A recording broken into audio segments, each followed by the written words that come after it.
Fala galera, esse é o tópico 2 do nosso intensivão e nós vamos falar aqui sobre eletroquímica. Bom, o que é eletroquímica? Pelo nome já dá para saber, não é? É a parte da química que estuda corrente elétrica, energia elétrica, elétrons, carga negativa, tudo isso e muito mais. Bom, vamos começar então essa aula falando sobre a estrutura do átomo. Olha como é que o átomo é representado de acordo com o modelo chamado Rutherford-Bohr. Ele possui um núcleo que está lá no centro do átomo, que possui carga positiva. Se a carga positiva está no centro, girando ao redor estão quem? Os elétrons que possuem carga negativa. Nós temos aqui dois casos. Eu coloquei para vocês o sódio, que é esse átomo de cima, que possui o núcleo, e os elétrons distribuídos nas camadas como se fosse uma cebola, cheia de camada, e cada camada tem um número específico de elétrons. Bom, aqui do lado eu representei para vocês dois átomos diferentes, o sódio e o cloro. Cada um deles com um núcleo positivo e em volta um número específico de elétrons. Essa última camada habitada por elétrons se chama camada de valência. E cada elemento possui um número de elétrons específico também nessa camada de valência. E isso varia de acordo com a família em que o elemento se encontra na tabela periódica. Se ele está na família 1A, significa que ele tem apenas um elétron na camada de valência. Agora, se ele está presente na família 7A, ele possui 7 elétrons na camada de valência. Certo? Aonde que eu quero chegar com isso tudo? Ô, gente, existe uma teoria que se chama teoria do octeto. Essa teoria do octeto diz que a maioria dos átomos se encontram estáveis quando eles possuem 8 ou 2 elétrons na camada de valência. Olha aqui o caso do sódio. O sódio não tem um elétron só na camada de valência?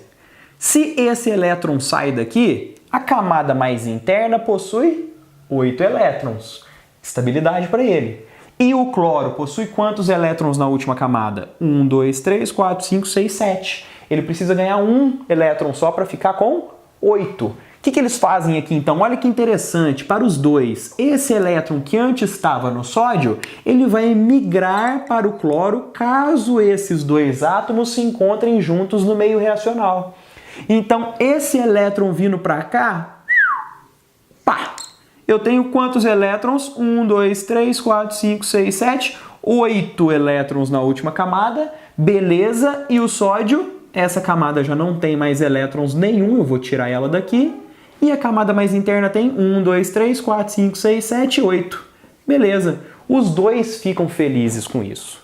Como o sódio tinha um elétron na camada de valência e ele estava neutro, quando ele perdeu esse elétron, que é uma carga negativa, quando ele perde uma carga negativa, ele fica, então, positivo. E o cloro, que antes estava neutro também, ou seja, o mesmo número de partículas positivas correspondia ao de partículas negativas, quando ele ganha um elétron do seu amigo sódio, ele passa a ter uma carga negativa a mais. Por isso que o sódio fica positivo e o cloro fica negativo. Bom, galera, com isso eu tive uma transferência de elétrons, não tive? E se eu conseguir usar essa transferência de elétrons a meu favor? Uma maneira a gerar energia elétrica. Com isso a gente tem que ter na cabeça que existem sempre elementos que querem doar elétrons e do outro lado existem elementos que querem receber elétrons. Isso é o fundamental nesse tópico de eletroquímica. Mantenham sempre isso na cabeça, tá?